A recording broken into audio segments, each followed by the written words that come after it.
طبعا قبل أن نبدأ، هذه هي قائمة آخر 5 مشتركين بالقناة. وإذا تريد يظهر اسمك في المقطع القادم، ما عليك غير الاشتراك. ونسيت أن أخبركم بأنه في هذا الفيديو يوجد كود على سكن هذه الثلاجة الأسطورية، وفي كل دقيقة في الفيديو راح أعمل حرف حتى ينتهي. لهذا لا تفوتي أي دقيقة في الفيديو لكي تحصل عليه. وإن لم تستطع فسأعمل لكم كود في الفيديو القادم. وهيا لأبدأ في الشرح.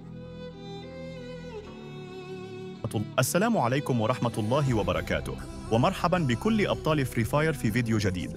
إذا كنت تبحث عن طريقة مضمونة لشحن جواهر فري فاير مجانا وبدون استخدام مواقع مشبوهة أو أكواد غير موثوقة، فأنت في المكان الصحيح. في هذا الفيديو سأشرح لكم 3 طرق حقيقية وآمنة يمكنكم من خلالها جمع الجواهر مجانا، سواء كنت مبتدئا أو محترفا. فلنبدأ على بركة الله. أولا، منصة كيك، منصة البث المباشر الجديدة. منصة كيك هي موقع للبث المباشر يشبه تويتش، لكنها تقدم مميزات مختلفة ومشوقة، خصوصاً لمحبي الألعاب مثل فري فاير. كل ما عليك فعله هو التسجيل في المنصة ومتابعة صناع المحتوى الذين يبثون فري فاير باستمرار. لكن السؤال هنا، كيف تحصل على الجواهر من خلال كيك؟ الجواب ببساطة هو التفاعل.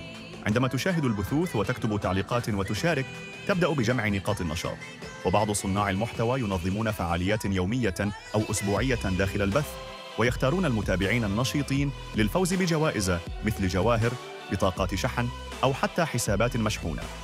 أيضاً، في بعض الأحيان تقوم المنصة نفسها بدعم هذه الفعاليات من خلال حملات ترويجية، وهذا يمنحك فرصاً أكبر للفوز. كل ما تحتاجه هو الالتزام والمتابعة المستمرة. ثانياً، مسابقات الستريمرز المعروفين مثل علي عمر وبنل في العالم العربي. هناك مجموعة من صناع المحتوى المشهورين جداً في فري فاير مثل علي عمر وبنل، وهم ينظمون مسابقات وجوائز باستمرار. مسابقاتهم تكون واضحة وآمنة، وغالباً ما تشمل تحديات داخل اللعبة مثل أكثر لاعب يحصل على قتل أو أفضل لقطة، سحوبات مباشرة على البث، مسابقات في التعليقات على إنستغرام أو يوتيوب. علي عمر مثلاً يقوم بشكل مستمر بتوزيع جواهر على الفائزين في بثوثه أو على المشاركين في تحدياته، ويتم اختيار الفائزين بطريقة شفافة بدون أكواد مزيفة أو طلب بيانات خطيرة. بنل كذلك يعتمد على تفاعل الجمهور ويمنح جوائز للمشتركين الحقيقيين، خصوصاً من يظهرون مهاراتهم أو يتفاعلون مع المحتوى باستمرار.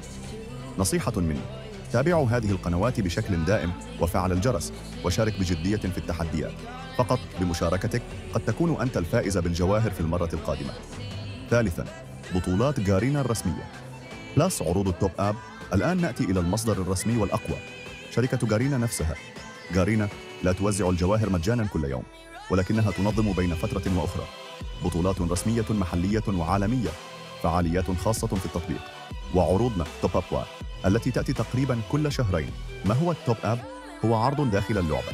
إذا قمت بإعادة شحن حتى ولو بالقليل، ستحصل على جوائز إضافية مثل جواهر مضاعفة، رقاقات، سكنات محدودة لا تتكرر. وأحياناً تتيح جارينا شحناً مميزاً لأول مرة، بحيث تربح ضعف أو 3 أضعاف عدد الجواهر عند أول تعبئة. أما بالنسبة للبطولات، فهي غالباً ما تكون مخصصة للمحترفين أو للفرق، لكن هناك أيضاً بطولات مجتمعية يمكن لأي لاعب المشاركة فيها، وإذا فزت قد تحصل على جوائز ضخمة، بعضها يتجاوز آلاف الجواهر. تابعوا الأخبار من داخل قسم الفعاليات في اللعبة أو من صفحة فري فاير الرسمية على فيسبوك أو إنستغرام. تنبيه مهم جداً، لا تثق أبداً بأي موقع أو قناة تعدك ب99,999 جوهرة مقابل إدخال كلمة مرورك.